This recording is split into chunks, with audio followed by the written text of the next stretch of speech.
Good morning mga auntie! Kamusta naman po kayo? Welcome back for today's video! Nakaka-challenge din palang maging vlogger mga auntie. Akala ko madali lang siya, hindi rin pala. But you know what I realize sa pag-vlog? Parang ma-edit mo talaga lahat no? Parang ikaw talaga ang magiging director sa kwento ng a day in a life mo sa buong araw na ipapakita mo sa buong mundo. Ma-share ko lang din mga ante. Imagine niyo yun, meron akong compile ng videos. Umabot siya ng 1 oras and then syempre kailangan pa-in ko talaga yung buong video na yun. So, imagine 1 hour to 5 minutes nagawa ko yun. Ang hirap din kayang magpili ng mga magagandang view. At saka marami rin na itulong sa akin tong ginagawa ko kasi natuto akong mag-edit kahit papano. Natuto akong mag-video ng mga mukha namin ni CJ kasi before, I swear, parang puro view lang yung laman ng phone ko, pang picture namin ni CJ, yun lang, tas parang 10 to 20 seconds lang, pagod na ako mag-take ng video. Minsan may mga bagay talaga na kapag hindi mo ginagawa, bigla na lang darating yung time na gagawin mo na siya. Tapos parang yung mga hinahanap nating bagay na hindi natin makuha, hindi talaga binibigay. Yung mga prayers natin kay God na parang kino-question natin siya palagi, bakit hindi agad dumadating. Alam mo yun, parang dumarating siya in the right time. Kasi hindi naman talaga ako mag-vlog mga ante kung wala naman akong ginagawa din kasi ako more on work talaga ako.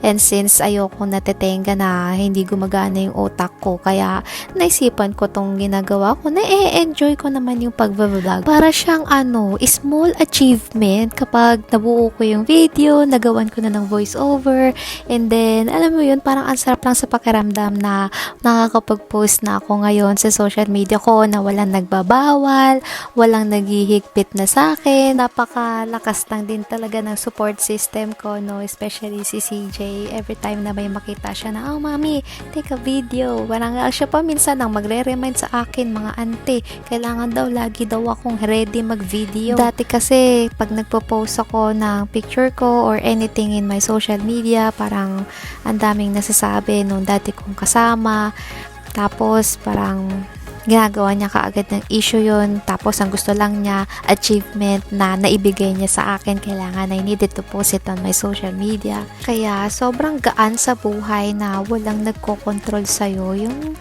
lahat ng desisyon ikaw ang magdi-decide, hindi yung ibang tao. Pero tong paglilinis mga ante, desisyon ko to kasi gustong gusto ko talaga naglilinis. Minsan tatanungin ko pa sa Diyosawa ko kung ano pang kailangan kong linisin dahil nga sobrang bored na bored talaga ako sa bahay.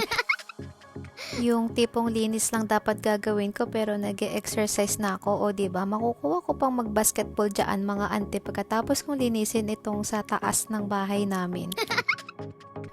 Nasisipagan na siguro kayo sa akin kasi parang kada video ko laging may linis doon, linis dito, o diba, wala naman kasi din talaga ako may papakita sa inyo mga ante. It really keeps me busy talaga ang paglilinis ng bahay, ng kotse, kahit ano man yan. Basta sobrang lakas makaubos ng oras. So, 'di ba? Ang dami ko na ipon ng mga dumi doon sa mga carpet. Oh, kadiri, 'di ba? Puro buhok ko 'yan, mga ante. Sobrang daming alikabok. Pagkatapos neto, maliligo na ako dahil feeling ko lahat ng alikabok napunta na sa akin. Meron pa man din akong allergy sa mga alikabok na yan. And then, maglalaba na rin ako ng mga damit namin. Pinagsabay ko na yung akin tsaka yung kay CJ para sulit yung sabon. O, diba? Thank you for watching, guys!